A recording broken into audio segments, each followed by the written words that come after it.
Welcome. My name is David Masters from the Luna Project and Lunatic Adventures. I'm back here in a building called a Yurt, which is a Mongolian tent. Been living back here now about 3.5 years. I got the idea kind of to leave the city behind a long time ago when I was a broker in Toronto, and I gave up that lifestyle so I could kind of live a simpler life and probably a more inexpensive lifestyle. But I also moved back home so I could help take care of an ailing family member. The building that I'm living in, as I mentioned, it is a yurt, but I'm powered off solar, wind. I have a composting toilet, catch all my own rainwater, so my bills are pretty minimal.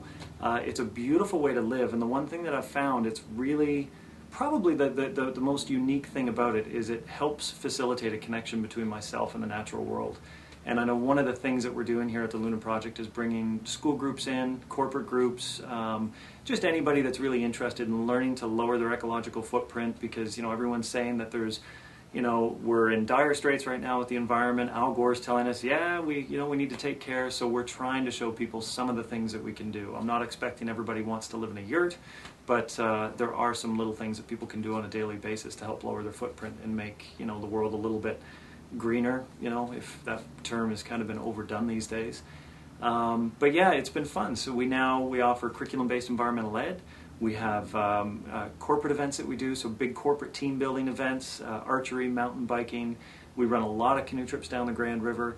And then with Lunatic Adventures, we run a lot of big expedition-style canoe trips up into Northern Ontario, so Temagami and some of the big rivers up into James Bay.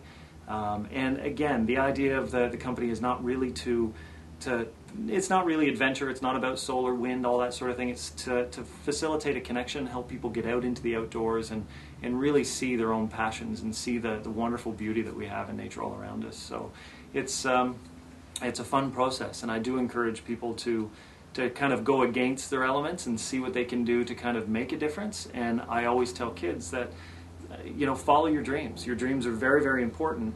Come on out and take pride and kind of look at your life and say, yeah, you know what, there is a difference that I can make. There are things that I can do. And I use the example of me wearing a shirt and tie every day to now living out in the bush, and there's no one around and it's quiet.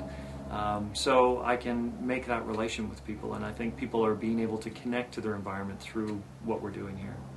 It's the first time I came out here, it was just a tent, and it was very hard socially and mentally and physically to go through the steps. And being self-sufficient is a lot of work, but it does take a community. It does take a lot of people. And what's happened in my life, I noticed that the process that the business has gone on, things are accelerating very quickly, which is a good thing, and it just shows that I'm doing everything with passion and I'm on the right step, and I really have no desire to go anywhere else. And I don't know if it's the roundness of the yurt or just the fact that I've become so close to my surroundings through the thin walls, but yeah, I'm just in absolute heaven back here. It's great.